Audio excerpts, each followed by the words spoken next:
Hello everyone, আসসালামু আলাইকুম। কেমন আছেন সবাই? আজকে আপনাদের সামনে নিয়ে চলে এসেছি চিকেন ফ্রাই করার জন্য। এখানে আমি 200 গ্রাম চিকেন নিয়েছি। বুকেটটা নিয়েছি কারণ হাড় নেওয়া যাবে না। ভালোভাবে লম্বা লম্বা সাইজ করে কেটে নিয়ে ধুয়ে রেখে দিয়েছি। এখানে ভিনিগার, কর্নফ্লাওয়ার, টমেটো সস, আদা রসুনের পেস্ট, একটা ডিম, লেবু ও ময়দা নিয়েছি। সর্বপ্রথম তো আমি চিকেনটাকে ভালোভাবে ধুয়ে নিয়েছি। এবার আমি মাখিয়ে নেব। লবণ, হলুদ, লঙ্কার গুঁড়ো, ধনে গুঁড়ো, জিরে গুঁড়ো, সব রকম মশলা দিয়ে দেব। এটা মাখিয়ে 2 ঘন্টা ফ্রিজে রেখে দেব রেস্টে।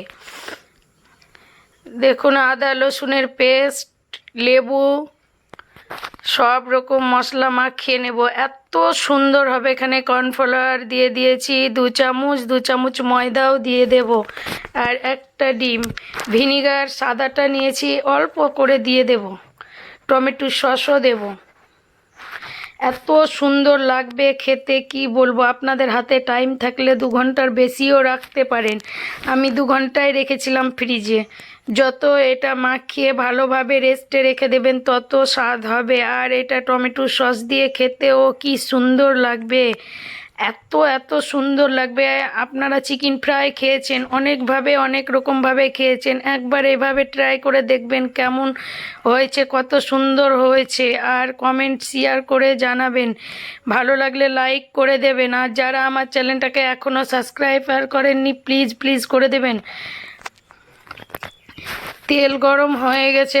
আমি দেখুন কি সুন্দরভাবে হালকা তেলে কিন্তু দিতে হবে, নয়তো লাল হয়ে যাবে, ভিতর থেকে ভালোভাবে ভাজা হবে না। হালকা তেলে দিয়ে ভালোভাবে লাল করে ভেজে নিতে হবে। এটা একটা ভাবে দিতে হবে, গায়ে গায়ে লাগবে না। কি সুন্দর আলুর মতো লাগছে, দেখুন লাগছে। লম্বা লম্বা করে কেটেছি, কি সুন্দরভাবে কাটা হয়েছে। আপনারাও এইভাবে করে কেটে নেবেন। চিকেন ফ্রাই খায়নি এমন কেউ নাই, এত সুন্দর লাগে। কিন্তু এইভাবে একবার ট্রাই করে দেখবেন, কত সুন্দর লাগবে। দেখতেও সুন্দর লাগছে, খেতেও সুন্দর। আমার এখানে লাল করে ভাজা হয়ে গেছে। এখানে ধিমা আছে, লাল করে নিতে হবে।